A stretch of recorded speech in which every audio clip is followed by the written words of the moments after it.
حي على الفلاح.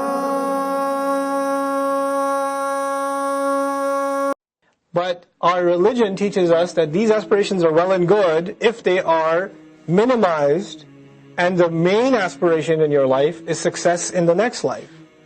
When that's gone and these are the only things you look up to in life, then you're deceived, you're deluded into thinking these are goals worth living for. This is غَرَّتْهُمُ الْحَيَاةُ الدُّنْيَا. Their goals were in the wrong place. Their motives were in the wrong place. You gotta watch these, I really enjoy watching these weird self-help videos. Or they just tell you, man, you just gotta make the money. You can get rich. What are your goals in life? Set some real goals.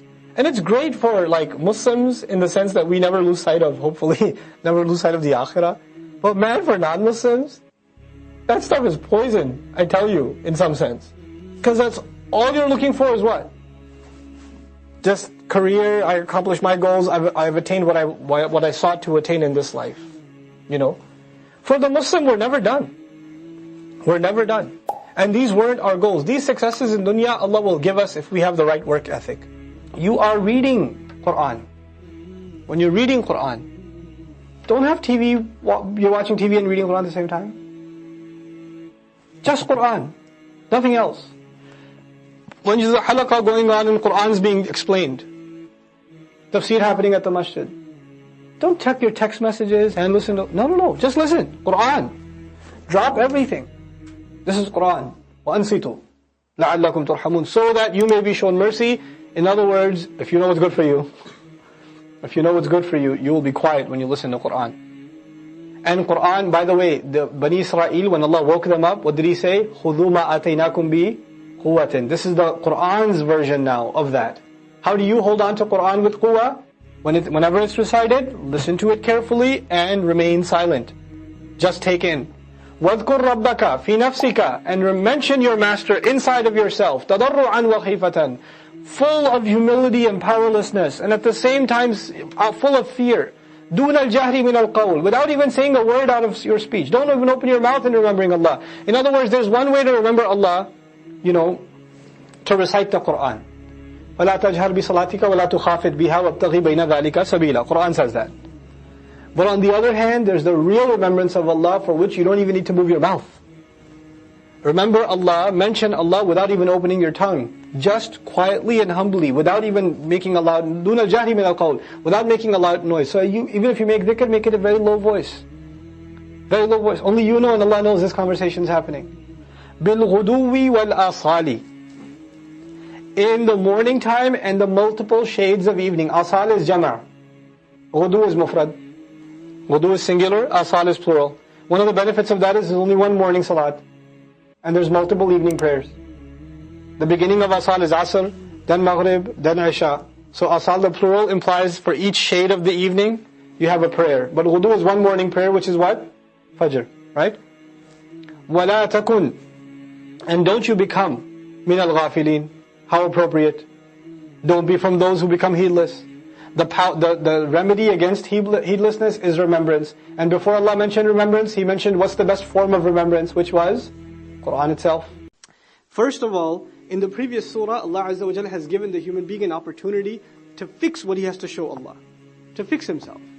There He mentioned to him that He created him from a nutfa, that He precisely calculated him. ثُمَّ السَّبِيلَ يَسَّرَهُ. He laid out the path for him so he may live his life with guidance. He facilitated the path of guidance for him. ثُمَّ أَمَاتَهُ فَأَقْبَرَهُ. Then eventually He gave him life, or gave him death and had him put in his grave. Right? So all of this was the time of opportunity for this person to fix and to show something for himself. But now if he wasn't able to do so, then the concluding comment there was, كَلَّا لَمَّا يَقْضِي مَا أَمَرَ. No, the human being was not able to fulfill what his Lord had commanded him to do. He wasn't able to do justice to that act. Now if just like a child who hasn't done the homework assignment, it shows up, or hasn't studied for the test, and now the test results are about to be handed back. Before they're even handed back, does the kid already know what he got? He knows deep inside. He's already feeling it. Right? So, عَلِمَتْ نَفْسٌ مَا أَحْضَرَتْ. So that it's already too late. You had the opportunity to study, to prepare, to fix yourself. You didn't take a chance of that. Now you know what's coming. So that's basically what the ayah is saying. You know what's coming. You know what's coming. Now, Hadara, to present itself, to present. Or to be present even, hadara. Like hadarna dars, we were present for the dars, right? We were present for the lesson. Ahdara is to take something and bring it for presentation, and it actually includes the implication of idtirar, right? Of forcing. Meaning you bring something forward on stage and it doesn't want to be there. A reluctant presentation. Every person knows what is it that they have to present for themselves. And even the believer is going to be nervous on that day. He's not fully confident until the whole scales have been counted. So everybody's nervous about what they have to present. And this presentation is not even something voluntary, they're reluctant about it. That's captured in the word ahdarat. So every person knows what's about to come. Allah Azza wa Jalla says in Ali Imran, يَوْمَ تَجِدُ كُلُّ نَفْسٍ مَا عَمِلَتْ مِنْ خَيْرٍ مُحْضَرًا. Right? The day on which every person, from any good thing they did, they'll see it presented right before them. مُحْضَرًا, from the same hadara. Like ahdarat here. It's the ism maf'ul of the same pattern even, from if'al. Then Allah Azza wa Jalla says, وَوَجَدُوا مَا عَمِلُوا حَاضِرًا in Surah Al-Kahf. وَلَا يَظْلِمُ رَبُّكَ أَحَدًا. They will find whatever they did standing right in front of them. So it's like our actions have been given a visual form.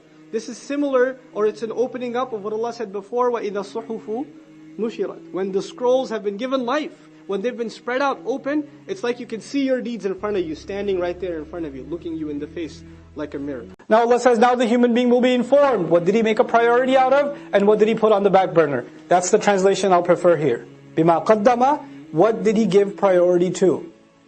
What took taqdeem for him? What was priority number one? What took precedence? وَمَا أَخَّرَ. And what could wait? What were the things that you put on the back burner? The crime of the human being isn't necessarily that he doesn't do a good deed. The human being says, it can wait.